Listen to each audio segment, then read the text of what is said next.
Good morning, Bates. It is Thursday morning. I'm here with Mr. Fonseca. How you doing today? I'm doing fantastic, Mr. Softic. Excited to spend another day for our Bates students. How are you doing? I'm doing great. I'm doing great. We lucked out yesterday. Kids got to go outside for lunch in recess, which is Yes. huge. I get that fresh air. It actually turned out to be a really nice day. The sun came out. It really did Um, clear up nicely, yeah. I hope we can say the same today, as it still does not look good. So it looks like it go either way for lunch and recess outside. I will be making that announcement as soon as possible. All right, so be prepared to go outside, and then if anything changes, I will make an announcement. So I'll keep our fingers crossed. That's right. That's right. As we continue to talk about compassion, anything that came up, Mr. Fonseca, over the last couple of days? I just saw a lot of students in different grade levels stopping to check in on each other and making sure, whether it was something as simple and small as helping a student with their shoes or helping a student if they dropped something, bringing it over to them, or if a student's lost or confused, helping them figure out where they're supposed to be going. Little actions like that show a lot of compassion. And so I just encourage all of our students, whether you're remote or whether you're in person, to find ways to stop and look for people that could use your help, whether it's inside of a room on Zoom or whether it's in person at school. Just find out different ways that you can show compassion to someone else by trying to be a good helper and be Mhm. helpful to them. Absolutely. Great point, Mr. Fonseca. It's not like it has to be some grand gesture, big act of kindness, right? It's the little things we do that add up. And if everyone does a little bit of everything, does a little bit every day, then, what a greater place to be than Bates. Absolutely. All right. So, I've been into some classrooms over the last couple of days, and I'm seeing some really good academic discourse or academic talk. Kids are talking to each other, talking about their learning. I love to see that. So, in classes, students, make sure we're participating as much as possible, right? Really engage into the lesson, into what the teacher is teaching you, right? You're going to have a much more positive learning experience when you do that. So your voices matter. And the reason we ask you to talk in class is because we really want to hear what you have to say because you have great ideas, you have great input, and we want to hear from you in each and every one of our classes. So make sure whenever you have an opportunity to share an answer in the class or to work with a group that you're sharing your ideas and your thoughts because your ideas and our thoughts are important and valuable. All right, great. And then also eco-friendly. We want to be eco-friendly. We want to, save the world, right? One step at a time. And we've really been talking about what the things that we can do to make, our planet better. And a lot of that is staying green, recycling, taking care of our trash, especially at lunchtime, our bottles, recycling glass.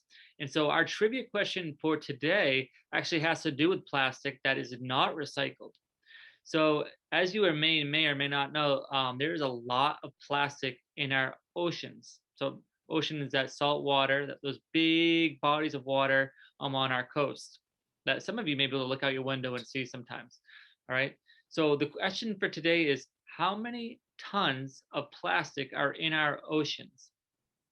How many tons of plastic are in our oceans? And Okay. and for those of you that don't know, you should talk to your teacher and you should talk to your classmates and figure out how many pounds are in a ton to give you a better idea of just exactly how much a ton is. Absolutely. And then we talked about fresh water the day before. Now we're talking about salt water. I also want to shout out Miss Indiramo's class, who also had the right answer as a whole. So great job to those first graders. So Definitely. Mr. Fonseca, are you ready for today's trivia question? Yes, I am Or to give answer? Are out you the ready for today's yeah, yesterday's answer? absolutely. So the question was, what percentage of our Amazon rainforest has been destroyed so far? And so the answer to that question is 20%. 20% of the Amazon forest has been cut down or destroyed. And so, while to some of you, 20% might not seem like a big number out of 100, 20% is pretty significant. And so we want to make sure that whenever we're buying things, we're making sure that they don't come from any of the areas in the Amazon that have been destroyed to make that product. Absolutely. And fortunately for everyone, that the Amazon rainforest can grow back and reclaim some of its growth and restore that legacy. 20% is a lot, but it can be restored if everyone does their part. Similar to being compassionate to each other, right? You don't have to big grand gesture. Everyone does their part one step at a time. Exactly. And we talked about planting a little while back. I know that Arbor Day is coming up, and that might involve some planting. Isn't that right, Mr. Softic? Yep. So on Friday, our fourth and fifth grade students will be planting a tree outside for Arbor Day celebration.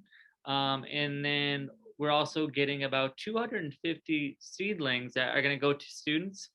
Um, Unfortunately, not all students, but some students will get them and they'll get to go home and plant those. And if you don't have a place to plant it at home, we're going to communicate that with you in places where you can plant it. All right. So that is for Arbor Day on Friday.